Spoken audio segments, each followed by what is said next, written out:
আসসালামু আলাইকুম প্রিয় দর্শক, আমরা আমাদের ঘেরে আইছি। পিছনে আমাদের ঘেরে সকালবেলা মেশিন চালাইছি, মেশিন চলতেছে।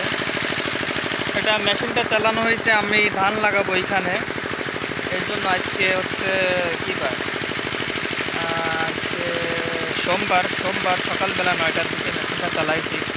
জানি না কতদিন লাগবে।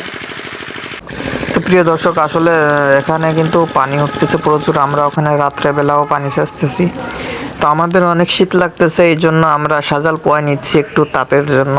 পাশে একটু ধরায় নিছি ঘাস কুটো, শীত লাগতেছে এই জন্য। রাত্রেবেলা মেশিন চলতেছে,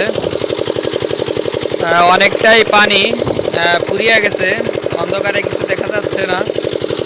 তো প্রচুর পানি উঠতেছে সকাল থেকে এখন পর্যন্ত। 18 ঘন্টার মতো চালানো হয়েছে। তো যাই হোক প্রিয় দর্শক, আজকে শেষ হয়ে যেতে পারে।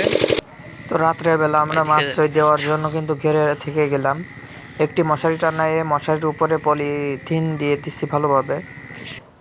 এরপরে গামছা টামছা দিয়ে সুন্দর করে ঢেকে নিছি প্রচুর বাতাস বিলে।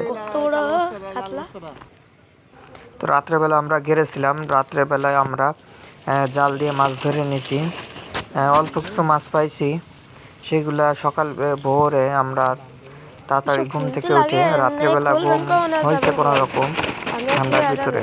তো যাই হোক, এখানে কিন্তু আমরা কিছু মাছ আমরা বস্তায় ভরে নিচ্ছি, আমরা আড়তে নিয়ে যাব।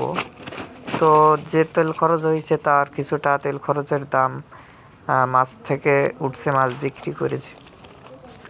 তো এবং বাড়ির খাওয়ার জন্য কিছু মাছ রাখছি, সেখানে রুই মাছ, গ্লাস কাপ এবং কিছু তেলাপিয়া এবং কিছু পুঁটি মাছ পাইছি। তো যাই হোক, মাশাআল্লাহ, যে মাছ পাইছি ভালো পাইছি। প্রিয় দর্শক, আপনারা দোয়া করবেন, ভালো থাকবেন, সুস্থ থাকবেন। আপনারা যদি এই চ্যানেল নতুন হয়ে থাকেন অবশ্যই চ্যানেলটি সাবস্ক্রাইব করবেন। আসসালামু আলাইকুম ওয়া রাহমাতুল্লাহ।